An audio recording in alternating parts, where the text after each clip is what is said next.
Asesinato en la biblioteca. Quédate porque te contaré esta historia. Que alguien ayude a esta chica fueron los gritos desgarradores de un testigo que rompió el silencio de la biblioteca. Aquel hombre vio cómo Betsy Artsman se desplomaba en el suelo del pasillo número 51 el 28 de noviembre de 1969. Pero, ¿qué ocurrió con Betsy? Sharon Brown y Betsy eran compañeras de la Universidad de Penn State. Betsy necesitaba acudir a la biblioteca para terminar un trabajo de inglés que tenía pendiente, por lo que la tarde del 28 de noviembre de 1969 se dirigió a la biblioteca del campus. Ambas amigas habían quedado en verse luego de que Betsy terminara el trabajo para ir al cine. Mientras tanto, Betsy entraba a la biblioteca y se acercaba al bibliotecario que estaba detrás del mostrador para preguntarle sobre la información que ella necesitaba. Tras las indicaciones recibidas, Betsy subió hasta el segundo piso y sus pies la llevaron hasta el pasillo 51. Sus ojos comenzaron a inspeccionar los lomos de cada libro que estaba frente a ella. El silencio de la biblioteca rodeaba a Betsy. La joven se encontraba en un escenario donde quien tiene planeado cometer un asesinato tiene que actuar con sumo silencio y sigilo.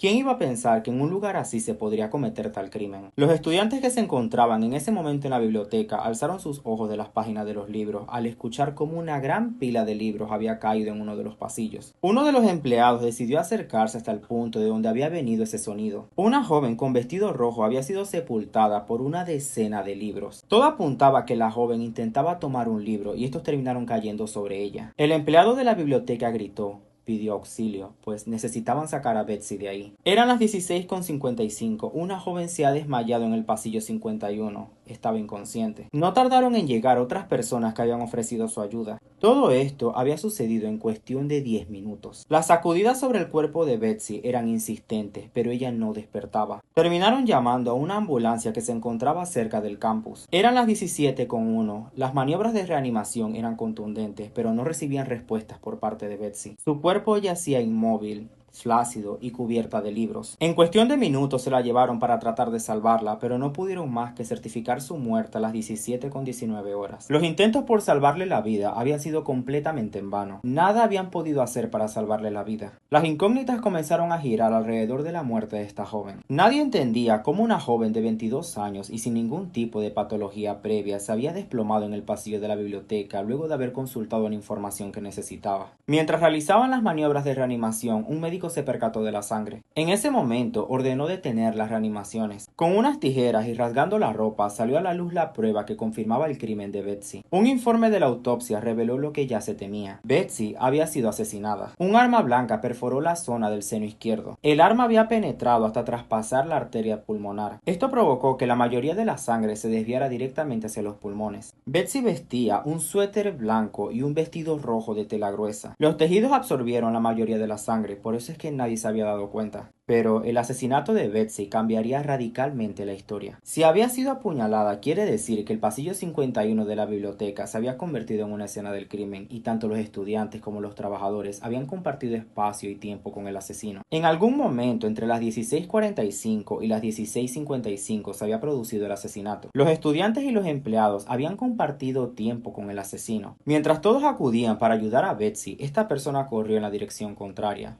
Pero ¿quién? El pasillo había sido limpiado, los libros habían sido recogidos y habían sido colocados en sus respectivos lugares. Cuando los investigadores llegaron al lugar, un sentimiento desolador les sobrecogió. Los estudiantes volvieron a caminar por el mismo pasillo sin ningún tipo de restricción y también preguntaron por los libros que Betsy había pedido. No solo se eliminaron las pocas pruebas de las que pudieran disponer, sino que también el área del crimen había sido pisoteada por una decena de personas. Eran finales de 1969, las pruebas de ADN no existían y las pocas pistas que podían haber obtenido desaparecieron. Sin embargo, decidieron investigar. La policía estatal empleó luz ultravioleta para detectar fluidos corporales. La principal finalidad era averiguar si había quedado algún rastro de sangre en el pasillo. Las luces apagadas y la luz ultravioleta encendida dejó ver un escenario prácticamente inservible. Centenares de manchas de esperma se revelaron con la luz, pero todo eso tenía una explicación, que por cierto iba a complicar aún más la investigación. Los estudiantes guardaban entre los libros revistas para adultos, y ese pasillo era utilizado para mantener relaciones sexuales.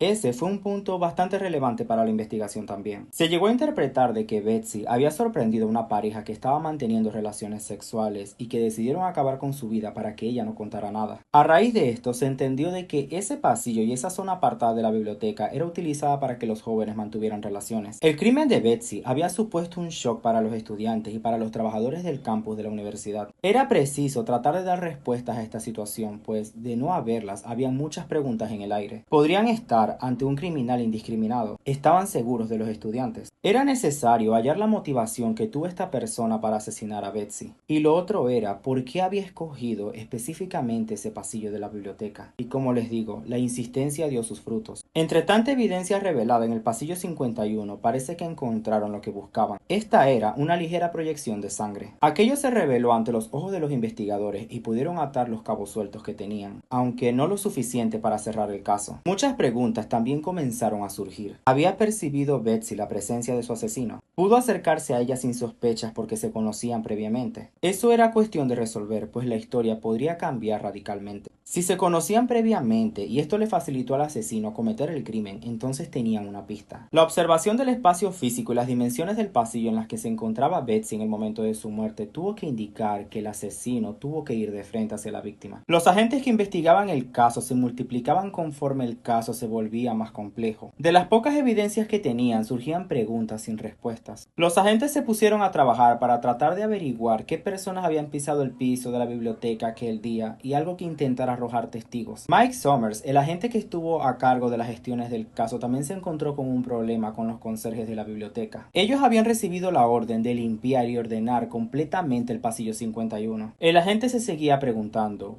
¿por qué lado huyó el asesino? Por este motivo, los agentes llevaron a cabo una investigación exhaustiva de toda la biblioteca y terminaron encontrando pistas. Unos rastros de sangre que pertenecían a la víctima fueron encontrados en las escaleras del tercer piso. Gracias a ello pudieron establecer la ruta de huida del asesino. Sin embargo, todavía era insuficiente la información que tenían sobre el caso. También se intentó buscar el arma, pero no se encontró ni una sola pista. Llegaron a ofrecer incluso una cifra de $25,000 para cualquiera que los llevara directamente hacia el asesino, pero no hubo suerte. Los datos del 28 de noviembre de 1969 arrojaron una cifra de un total de 90 personas que acudieron ese día a la biblioteca. Es aquí donde entran dos testigos, Wafinda y Early. Ellos vieron correr a una persona por los pasillos de la biblioteca en el momento que se produjo el crimen. Según las declaraciones, aquel sospechoso salió corriendo de ese pasillo. Ambos testigos consiguieron aportar algo de información gracias a las descripciones físicas de este sospechoso. Esto sirvió para recrear un retrato del asesino de Betsy. Los primeros sospechosos fueron William Spencer y Larry Maurer. William fue el primer sospechoso denunciado ante las autoridades como el presunto asesino de Betsy. Tras esa denuncia, él confesó haberla asesinado, pero eso no termina allí. Resulta que Betsy había posado sin ropa para él para que él pudiera crear una escultura. Sin embargo, este punto nunca pudo ser corroborado y tampoco tenían pruebas. Por otro lado, Larry era compañero de clase de Betsy y tenían muy poco de conocerse. No había diferencias entre ellos, tampoco tenían problemas. Sus rasgos físicos también eran totalmente opuestos a los que habían afirmado los testigos. Esto nos lleva a otro testigo más, Richard Heffer. Derek Sherwood y David Dickwood centraron sus investigaciones en este caso y ambos llegaron a la conclusión que el verdadero autor del crimen era Richard Heffer. Este era un profesor de geología que para el momento era estudiante de la Universidad Penn State.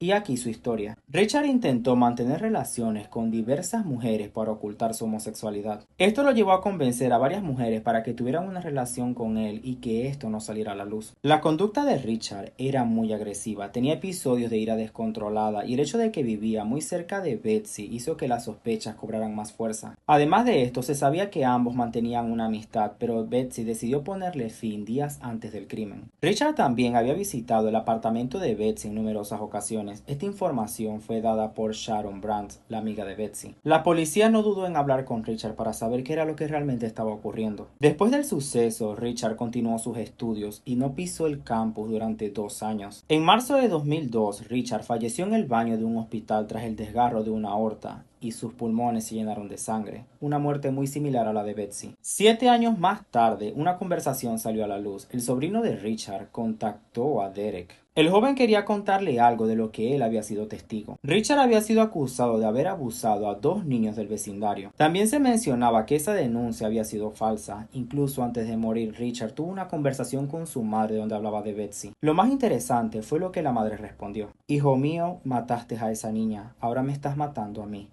Y hasta aquí. ¿Conocían esta historia?